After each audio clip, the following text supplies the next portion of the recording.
Hi friends, ഇന്ന് Sunday ഒക്കെ അല്ലേ. അപ്പം നമുക്കൊരു ബീഫ് ഫ്രൈ ഉണ്ടാക്കിയാലോ? അപ്പം വീഡിയോ കാണാം. അതിന് വേണ്ട ഐറ്റംസ് എന്തൊക്കെയാണ്? നമ്മൾ ബീഫ് വാങ്ങിച്ച് കുക്കറിലിട്ട് എല്ലാം അടിച്ചൊന്ന് പറ്റിച്ച് വെച്ചിട്ടുണ്ട്. അപ്പോൾ അത് റെഡി ആയിട്ടിരിപ്പുണ്ട്. പിന്നെ നമ്മൾ ഉള്ളിയും വെളുത്തുള്ളിയും പച്ചമുളകും എല്ലാം കൂടെ അരിഞ്ഞ് വെച്ചിട്ടുണ്ട്. പിന്നെ ഉള്ളിയും വെളുത്തുള്ളിയും ഇഞ്ചി പേസ്റ്റൊക്കെ എടുത്ത് വെച്ചിട്ടുണ്ട്. പിന്നെ നമുക്കിതിന് വേണ്ട തേങ്ങാക്കൊത്തെ കറിവേപ്പിലയൊക്കെ ഉണ്ട്. ആദ്യം തന്നെ നമ്മളൊരു പാൻ വെച്ചിട്ട് അതിനകത്ത് വെളിച്ചെണ്ണ ഒഴിച്ചു. ഇനി നമുക്കൊരല്പം കടുക് ഇട്ട് കൊടുക്കാം.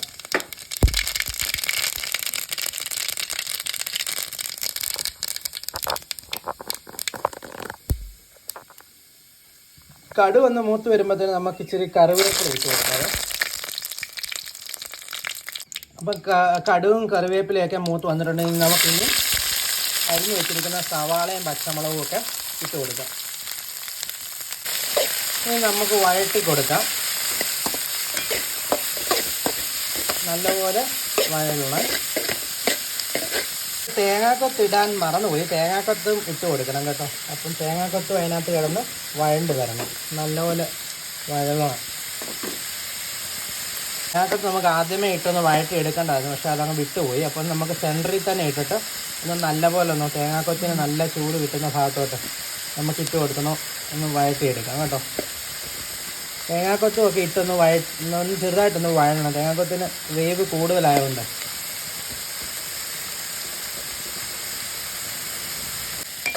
അപ്പം നമ്മുടെ തേങ്ങാക്കൊത്തൊക്കെ ഒരുവിധം ഒന്ന് വഴറ്റി നമുക്ക് മൊത്തത്തിൽ ഒന്നുകൂടെ ഒന്ന് വഴറ്റി കൊടുക്കാം. നമ്മൾ വലിയ ഫ്രൈ ആയിട്ടാണ് വെക്കുന്നത്, കറിയായിട്ടല്ല, ഫ്രൈ ആണ് വെക്കുന്നത് കേട്ടോ. അതുകൊണ്ട് തന്നെ നമുക്ക് ചാറോ കാര്യങ്ങളൊന്നും ഇല്ല. കപ്പ വേവിച്ചുകൊണ്ട് എന്നാലും നമുക്ക് ഫ്രൈ ആക്കി എടുക്കാം. ഇഞ്ചിയും വെളുത്തുള്ളി പേസ്റ്റ് കൂടെ നമുക്കൊന്ന് ആഡ് ചെയ്ത് കൊടുക്കാം കേട്ടോ. അപ്പോൾ നമ്മുടെ ഉള്ളിയും വെളുത്തുള്ളിയും ഇഞ്ചിയും എല്ലാം കൂടെ ചേർത്ത് വഴറ്റിയ സാധനങ്ങളൊക്കെ ഒരു 3/4 ഭാഗത്തോളം വഴണ്ട് വന്നിട്ടുണ്ട് കേട്ടോ. രാവിലെ വൈഫ് അത് കറി വെക്കാൻ വേണ്ടിയൊക്കെ എടുത്തതാണ്, പക്ഷെ ഞാൻ പറഞ്ഞു നമുക്ക് ഫ്രൈ ചെയ്യാമെന്ന് പറഞ്ഞു. അപ്പോൾ അതിന് കയറിച്ച് അവിടെ പോയി ഇരിപ്പുണ്ട്. നമ്മളതൊന്നും മൈൻഡ് ചെയ്യുന്നില്ല. കുക്കിങ്ങിൽ നമ്മളെ തോപ്പിക്കാൻ ആർക്കും പറ്റത്തില്ല.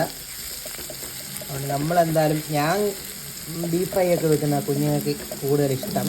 അപ്പോൾ അതുകൊണ്ട് ഞാൻ തന്നെ ബീഫ് ഫ്രൈ വെക്കാമെന്ന് വിചാരിച്ചു. കുഞ്ഞുങ്ങളും എൻ്റെ കൂടെ സപ്പോർട്ടീവായിട്ടുണ്ട്. തന്നെ അടുത്ത് തന്നെ നിൽപ്പുണ്ട്. വേവിച്ച് വെച്ചിരിക്കുന്ന ഇറച്ചി അങ്ങോട്ട് ഇതിനകത്തോട്ട് ഇട്ട് കൊടുക്കുവാണ്.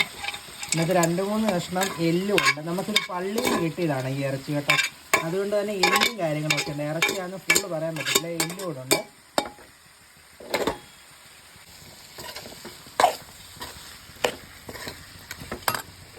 ഒരല്പം കുരുമുളക് പൊടിയാണ് കേട്ടോ. ബീഫ് ഫ്രൈ ഇടുമ്പം ഉണ്ടാക്കുമ്പോൾ നമുക്ക് കുരുമുളക് പൊടി മസ്റ്റാണ്. അപ്പോൾ അതുകൂടെ നമുക്കൊന്ന് ആഡ് ചെയ്ത് കൊടുക്കാം. ചെറുതായിട്ടിങ്ങനെ കൊടുക്കാം കേട്ടോ.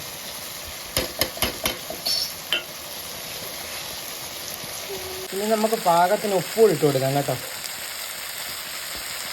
ഉപ്പിട്ടിട്ട് നമുക്ക് നല്ലപോലെ ഇളക്കി കൊടുക്കണം കേട്ടോ. ഇനി ഇത് കുറച്ച് നേരം നമ്മൾ തീ കുറച്ച് അടുപ്പിൽ വെച്ച് എടുക്കണം. തീ കുറച്ച് വെക്കുന്നത് നമ്മൾ കരിയാതിരിക്കാൻ വേണ്ടിയാണ്. ഇറച്ചി എന്നാൽ നമ്മൾ നല്ലപോലെ കറക്കുകയും ചെയ്യണം. കരിഞ്ഞ് കറക്കുമല്ല, അല്ലാതെ നമ്മൾ ഡീപ്പ് ഫ്രൈ ഒക്കെ എടുക്കുമ്പോൾ നല്ല കറത്തിട്ടല്ലേ ഇരിക്കുന്നത്. അപ്പോൾ അങ്ങനെ കറക്കണമെങ്കിൽ നമ്മൾ തീ കുറച്ച് വെക്കണം. തീ കുറച്ച് നല്ലതായിട്ട് ഇങ്ങനെ കുറച്ച് നേരം തട്ടിപ്പൊത്തി ഇങ്ങനെ വെക്കണം. തട്ടിപ്പൊക്കുക എന്ന് പറഞ്ഞാൽ എന്താ പറയുക, ഇങ്ങനെ നമ്മളിങ്ങനെ ഇതെല്ലാം കൂടി ഇങ്ങനെ കൂട്ടിയിട്ട് നമ്മൾ എന്തെങ്കിലും വെച്ച് ഇങ്ങനെ അടച്ചിങ്ങനെ വെക്കും. അപ്പോൾ നമ്മളിപ്പോൾ അടയ്ക്കുന്നില്ല, ഇങ്ങനെ വെക്കുവാണ് കേട്ടോ. പണ്ടുള്ളവരുടെ ഒരു പറച്ചിലാണ് ഈ തട്ടിപ്പൊത്തി വെക്കുക എന്നൊക്കെ പറയും. അപ്പോൾ നമുക്കതുപോലെ നോക്കാം. ഉണ്ടോ? ബീഫൊക്കെ വെന്തതാണ്, പക്ഷേ ഇനി നമുക്ക് കുറച്ച് ടൈം കൂടെ അത് ഇങ്ങനെ കിടക്കണം. എങ്കിലേ അതിൻ്റെ ആ ഒരു കളറും കാര്യങ്ങളൊക്കെ നമുക്ക് കിട്ടത്തുള്ളൂ. ആ കളറൊക്കെ ഉണ്ടെങ്കിലല്ലേ ബീഫ് ഫ്രൈക്ക് അതിൻ്റെ ഒരു ഗുമ്മുള്ളൂ. നമുക്ക് കുറച്ച് നേരം കൂടെ വെയിറ്റ് ചെയ്യാവേ.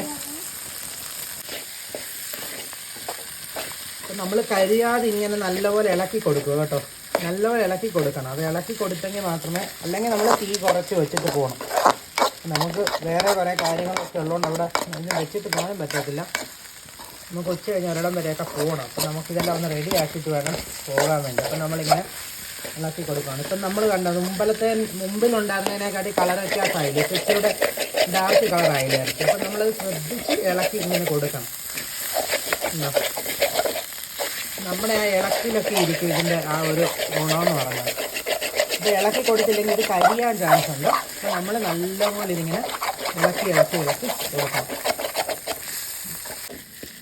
അപ്പം നമ്മുടെ ബീഫ് ഫ്രൈ ഏകദേശമൊക്കെ റെഡി ആയിട്ടുണ്ട്.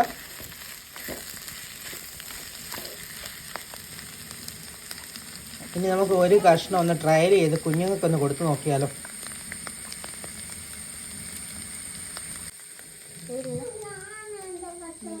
ചൂട് കാണുവേ, ഇല്ലയോ? എങ്ങനെയുണ്ട്? കയ്യിൽ എന്തുവാടാ? ഇടക്കാലിക്ക് കൂടി ഇച്ചിരി കൊടുക്കുക കേട്ടോ. എങ്ങനെയുണ്ട്? അപ്പം നമ്മൾ ഗ്യാസൊക്കെ ഓഫ് ചെയ്യാൻ വേണ്ടി പോകട്ടോ. നമ്മുടെ ബീഫ് ഫ്രൈ ഏകദേശം റെഡി ആയിട്ടുണ്ട്. ഏകദേശം നല്ല ഫുള്ള് റെഡി ആയിട്ടുണ്ട്.